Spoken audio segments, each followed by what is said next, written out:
नमः शिवाय। श्री शिव महापुराण रुद्र संहिता सतीखंड अध्याय 87। दक्ष द्वारा यज्ञ की रक्षा के लिए भगवान विष्णु से प्रार्थना। भगवान का शिवद्रोह जनित संकट को टालने में अपनी असमर्थता बताते हुए दक्ष को समझाना तथा सेना सहित वीरभद्र का आगमन।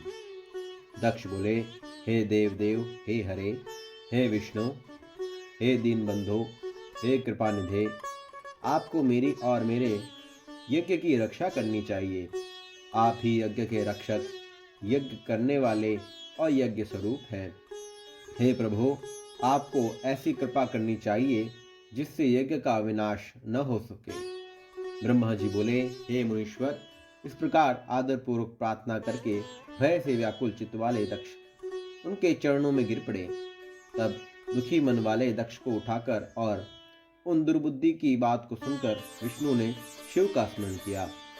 अपने प्रभु एवं महान ऐश्वर्य से युक्त परमेश्वर शिव का स्मरण करके शिव तत्व के ज्ञाता श्री हरि दक्ष को संबोधित करते हुए कहने लगे। हरि बोले, हे दक्ष, मैं आपको यथार्थ बात बता रहा हूँ, मेरी बात सुनिए। यह आपके लिए सर्वथा हितकर तथा महामंत्र की तरह सुखदायक है। हे दक्ष, शिव तत्व को न जानने के कारण आपने सबके अधिपति परमात्मा शंकर की अवहेलना की है। ईश्वर की अवहेलना से सारा कार्य न केवल सर्वथा निष्फल हो जाता है, अपितु पग पग पर विपत्ति भी आती है। जहाँ अपूज्य लोगों की पूजा होती है और पूजनीयों की पूजा नहीं होती, वहाँ दरिद्रता, मृत्यु का भय, ये तीनों अवश्य होंगे। इसलिए संपूर्ण प्रयत्न से तुम्हारे भगवान ऋषभध्वज का सम्मान करना चाहिए। महेश्वर का अपमान करने से ही आपके ऊपर महान भय उपस्थित हुआ है। हम सब लोग प्रभु होते हुए भी आज उनकी दुर्नीति के कारण कुछ भी करने में समर्थ नहीं है। मैं सत्य कह रहा हूँ। ब्रह्मा जी बोले, हे नारद, विष्णु का यह वचन सुनकर दक्ष चिंता में पड़ गए। उनका मुख तथा उनके चेहरे का रंग फीका पड़ गया और वे चुप होकर पृथ्वी पर गिर पड़े। इसी समय रुद्र के भेजे हुए गणनायक वीरभद्र अपनी सेना के साथ यज्ञ स्थल में जा पहुंचे। कुछ क्षण भूपृष्ठ पर आ गए, कुछ आकाश में स्थित हो गए और कुछ गण दिशाओं तथा विदिशाओं को व्याप्त करके खड़े हो गए। शिव की आज्ञा से वे रुद्र के समान पराक्रमी वाले शूर, निर्भीक तथा वीरों में श्रेष्ठ असंख्य गण सिंहनाद करते हुए वहां पहुंच गए। उन घोर नाद से तीनों लोग गूंज उठे। आकाश धूल से भर गया और दिशाएं अंधकार से आवृत हो गई। सातों दीपों से युक्त पृथ्वी भय से अत्यंत व्याकुल होकर पर्वत और मनो सहित कांपने लगी तथा सभी समुद्र विक्षुब्ध हो उठे। समस्त लोगों का विनाश करने वाले इस प्रकार के उस विशाल सैन्य दल को देखकर समस्त देवता आदि चकित रह गए। इस सैन्य उद्योग को देखकर मुख से रक्त का वमन करते हुए वे दक्ष पत्नी सहित विष्णु के चरणों में दंड की भांति गिर पड़े और इस प्रकार कहने लगे। दक्ष बोले, हे विष्णु, हे महाप्रभु, आपके बल से ही मैंने इस महान यज्ञ का आरंभ किया है। सत्कर्म की सिद्धि के लिए आप ही प्रमाण माने गए हैं। हे विष्णु, आप कर्मों के साक्षी तथा यज्ञों के प्रतिपालक हैं। हे महाप्रभु, आप वेद सार सर्वस्व धर्म और ब्रह्मा के रक्षक हैं।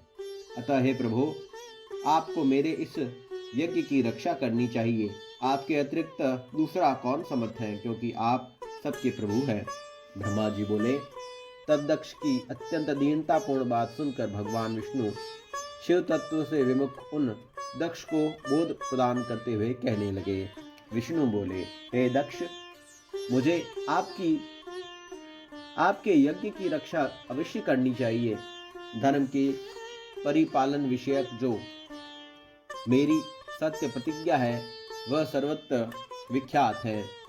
आपने जो कहा है वह सत्य है, उसका व्यतिक्रम कैसे हो सकता है। परंतु दक्ष, मैं जो कह रहा हूँ आप सुनिए। आप इस समय क्रूरता पूर्वक बुद्धि को त्याग दीजिए। हे दक्ष, देवताओं के शेष क्षेत्र नैमिषारण्य में जो अद्भुत घटना घटित हुई थी, क्या उनका स्मरण आपको नहीं हो रहा है? आप कुबुद्धि के कारण उसे भूल गए हैं।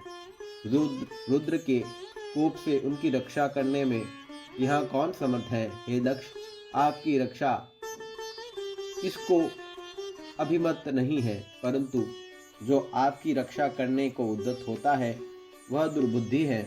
हे दुर्मते, क्या कर्म है क्या अकर्म, इसे आप नहीं समझ पा रहे हैं। केवल कर्म ही सब कुछ करने में सर्वथा समर्थ नहीं हो सकता।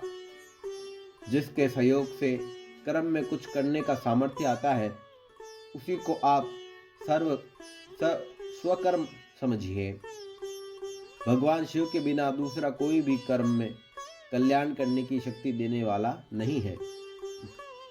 जो शांत होकर ईश्वर में मन लगाकर भक्ति पूर्वक कार्य करता है, उसी को भगवान शिव का उस कर्म का फल देते हैं। जो मनुष्य केवल ज्ञान का सहारा लेकर अनिश्वरवादी हो जाते हैं, वे 100 करोड़ कल्पों तक नरक में ही पड़े रहते हैं। केवल कर्म परायण रहने वाले लोग अत्यंत प्रत्येक जन्म में कर्म में पाशों से बंधे हैं और नरकों की यातना भोगते हैं। ये रुद्र गणों के स्वामी शत्रुमर्दन तथा रुद्र की क्रोधाग्नि से उत्पन्न वीरभद्र यज्ञ भूमि में आ गए हैं। ये हम लोगों के विनाश के लिए आए हैं, इसमें संशय नहीं है। चाहे कुछ भी हो, वास्तव में इनके लिए कुछ भी अशक्य नहीं है। महान सामर्थ्यशाली ये हम सबको अवश्य ही जलाकर ही शांतचित्त होंगे, इसमें संशय नहीं है। मैं भ्रम से महादेव जी की शपथ का उल्लंघन करके जो यहाँ रुक गया हूँ, उसके कारण आपके साथ मुझे भी दुख सहना पड़ेगा। हे दक्ष, आप मुझ में इनको रोक सकने की शक्ति नहीं है, क्योंकि शपथ का उल्लंघन करने में मैं शिवद्रोही हो गया हूँ। भगवान शिव से द्रोह करने वाले को त्रिलोक में भी सुख नहीं मिलता, अतः आज आपके साथ मुझे भी अवश्य दुख प्राप्त होगा। मेरा सुदर्शन नामक चक्र भी इन पर प्रभाव नहीं डाल पाएगा, क्योंकि यह शैव चक्र केवल शैव क्यों लय करने वाला है। वीरभद्र पर इस चक्र के प्रहार करते ही बिना उनका वध नहीं किया जा सकता। यह शैव चक्र शीघ्र ही शिवजी के पास चला जाएगा। यह शैव चक्र शिव की शपथ का उल्लंघन करने वाले मेरे पास मुझ पर सहसा बिना प्रहार किए हुए अब तक स्थित है। यही इसकी महान कृपा है। अब यह चक्र निश्चित रूप से मेरे पास नहीं रहेगा और अग्नि की लपटों से व्याप्त होकर इस समय शीघ्रता ही चला जाएगा। हम लोगों के द्वारा शीघ्रता से आदरपूर्वक पूजा किए जाने पर भी महान क्रोध से भरे हुए वे वीरभद्र आपकी रक्षा नहीं करेंगे। हाय, यह बड़े दुख की बात है कि मैं असमय हूँ में ही हम लोगों के लिए प्रलय आ गया है। इस समय आपका और हमारा विनाश उपस्थित हो गया है। इस समय त्रिलोकी में हमारी रक्षा करने वाला कोई नहीं है। भला शंकर के द्रोही को शरण देने वाला संसार में कौन होगा? शरीर का नाश हो जाने पर भी शिवद्रोह के कारण उन्हें यम की यातनाएं प्राप्त होती है।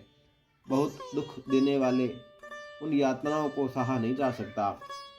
शिवद्रोही को देखकर यमराज स्वयं दांत पीसते हुए संतृप्त तेलपूर्ण कुहाड़ों में डाल देते हैं, इसमें कोई संदेह नहीं। शपथ के बाद मैं शीघ्र ही जाने को उद्यत था, किंतु दुष्ट के संसर्ग रूपी पाप के कारण ही नहीं गया। यदि इस समय हम लोग भागने का प्रयास भी करें तो संकर्षण करने वाले शिव भक्त वीरभद्र अपने शस्त्रों से हमें खींच लेंगे, क्योंकि स्वर्ग, पृथ्वी, पाताल में जहाँ कहीं भी वीरभद्र के शस्त्रों का जाना संभव है, असंभव नहीं है। त्रिशूलधारी श्री रुद्र के जितने भी गण यहाँ हैं, उन सबके ऐसी ही शक्ति है। पूर्व समय में काशी में काल भैरव ने अपने नख के अग्रभाग से लीलापूर्वक ब्रह्मा जी के 5वें सिर का काट दिया था। ऐसा कहकर अत्यंत व्याकुल मुख वाले विष्णु चुपचाप बैठ गए। उसी समय वीरभद्र भी यज्ञ मंडप में आ पहुंचे। विष्णु ऐसा कह रहे थे कि वीरभद्र के साथ विशाल सैन्य समूह भी आ गया, जिसे देवता